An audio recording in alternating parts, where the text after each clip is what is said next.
Hello বন্ধুরা, কি জায়গাটা দেখে অবাক হচ্ছে তো? ভাবলে আবার কোথায় আসলাম? হ্যাঁ, ঠিকই ধরেছো, আমি এসছি এখন ব্যারাকপুরে। হ্যাঁ, ব্যারাকপুরে আসবো আর দাদা বৌদিতে যাব না সেটা তো হতে পারে না। তাই চলে আসলাম দাদা বৌদিতে। আজকে সোমবার, বাবার বার, তাই টুকটুক করে ঘুরতে ঘুরতে চলে আসলাম দাদা বৌদিতে। অ্যাকচুয়াল আমার ভাগনাদের জন্য বিরিয়ানি নেওয়ার জন্য ওরা বায়না করেছে একটা পার্সেল নেব। মটন বিরিয়ানি এখন 320 টাকা পার্সেল, আর ওখানে বসে খেলে 350 টাকা। ফ্লোর ওয়াইজ রেটটা ভাগ আছে, কোয়ালিটিটা একই, ওই জন্য আলাদা কিছু নেই। এই যে সব পার্সেল রেডি হচ্ছে, সেই ভিড় নেই এখন, দেখতে পাচ্ছ একদম হালকা রয়েছে। ওই যে পার্সেল চাটনি সে স্যালাডগুলো রেডি করে রেখেছে।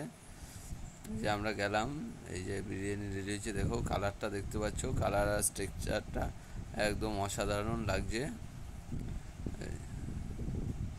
মটনের পিসগুলো একদম মোটামুটি সব সেমই আছে, তো বাজারটা খারাপ।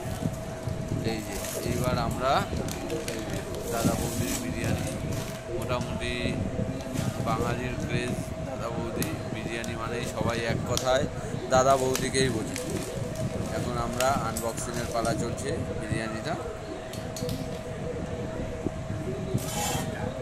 এই যে আমার ভাগনা এবার সুন্দর কায়দা করে ঢালবে।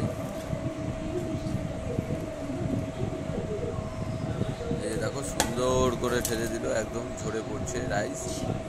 কিন্তু সত্যি কথা বলতে এবার রাইসের কোয়ান্টিটিটা অনেকটা কম দিয়েছে। আগের বার এনেছিলাম থালা ভরে গেছিলো। মটনের পিসটা একটা গাবদা সাইজের, এইরকম আরও একটা টুকরো পিস রয়েছে।